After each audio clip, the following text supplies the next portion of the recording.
इस वक्त हम जिला रियासी के बागा गांव में हैं और आपको बताते चलें कि प्रधानमंत्री का जो सपना है आत्मनिर्भर भारत का और महिलाओं को आत्मनिर्भर बनाने का, उसकी मिसाल अनीता देवी हैं जो हमारे साथ इस वक्त मौजूद हैं। हम आपको बताते चलें कि इन्होंने 2014 में एचडीपी की स्कीम की मदद से अपने गांव में 400 पेड़ आम लगाए थे और उसका फ़ायदा जो ये ले रहे हैं। आज इन्होंने कम से कम लाखों के ये आम अभी तक बेच चुके हैं। अब इनसे ही पूरी बात जानेंगे और बताएंगे कि कैसे इन्होंने ये अप्लाई किया और कैसे लोग इसको ले सकते हैं। मैडम नमस्कार, मेरा नाम अनीता कुमारी है, मैं बागा की रहने वाली हूँ। मैंने 2014 में हार्टिकल्चर डिपार्टमेंट एचडीपी की स्कीम के तहत 400 पेड़ आम का लगवाया था और 3 साल से हम सेल कर रहे हैं और कम से कम 6 लाख तक सेल कर भी चुके हैं। इस साल भी हमने 1.5 लाख का आम दे दिया है, तो और भी सेल हो सकते हैं क्योंकि अभी बहुत सारे पेड़ पड़े हुए हैं। तो मैडम इसमें आपकी मदद कौन कौन करता है? इसमें मेरी फैमिली फुल सपोर्ट करती है और 2 लड़के भी रखे हुए हैं, उनकी भी फैमिली इसी बाग से चल रही है। तो कब अभी तक आपने कोई लगभग कितनी इनकम इस 3 साल में, जो आपने ये पेड़, जैसे आपने बताया कि 3 साल से जो आप इसका मार्केट में बेच रहे हो, अभी तक कितनी इनकम आपने कब दी हुई? अभी मैंने 6 कर दी है और इस साल 1.5 लाख तक और करूँगी।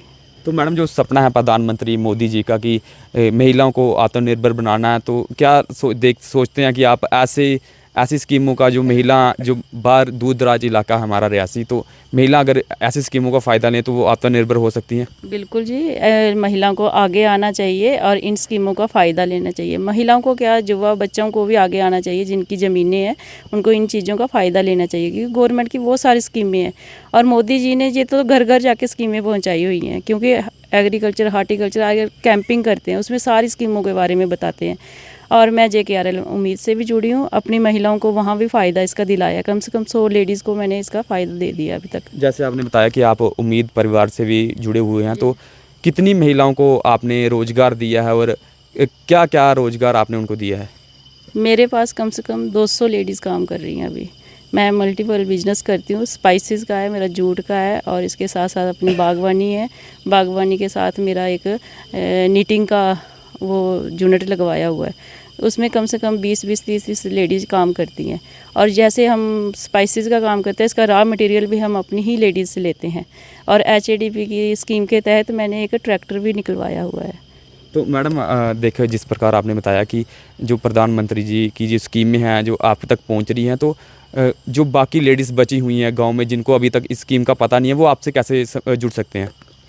देखो, मेरा भागा में JKRLM का ऑफिस है, मैं वहाँ भी बैठती हूँ और मेरा कॉन्टैक्ट नंबर भी वहाँ पे लिखा हुआ है। जिनको नहीं पता चल रहा लेडीज़, वो मेरे पास आएँ और मैं उनको बताऊँगी कि कैसे कैसे। अगर वो ऑफिस तक भी नहीं जा सकते, हम खुद डिपार्टमेंट वालों को अपने ऑफिस तक बुला सकते हैं और वो इनके फॉर्म वगैरह फिल कर सकते हैं। तो कितना बदलाव आपकी ज़िंदगी में जब से आप उम्मीद में जुड़े हो उसके बाद आया है? मेरी लाइफ में बहुत सारा बदलाव आया। पहले तो मुझे कोई जानता नहीं था, आज हर डिपार्टमेंट में मेरी एक पहचान है। KVK यूनिवर्सिटी से मुझे वहाँ पे एक अवार्ड मिला है, उसके बाद मुझे लुधियाना यूनिवर्सिटी से भी मिला है और DC मैम ने भी अभी पिछले हफ्ते हमें अवार्ड दिया है।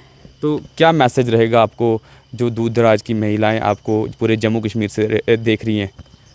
मेरा यही मैसेज रहेगा, जो लेडीज़ नहीं भी जुड़ी हैं उम्मीद से भी जुड़ें और ये हमारे जो स्कीमें हैं इसका फ़ायदा भी लें। जिसको नहीं पता चलता वो मेरे पास आके इन स्कीमों के बारे में जान सकती हैं और अगर वो वहाँ तक भी नहीं जा सकती हैं तो मैं अपने ही ऑफिस में उनको बुला सकती हूँ और वो स्कीमें सुन सकती हैं, समझ सकती हैं और इनका फ़ायदा ले सकती हैं। शुक्रिया मैडम।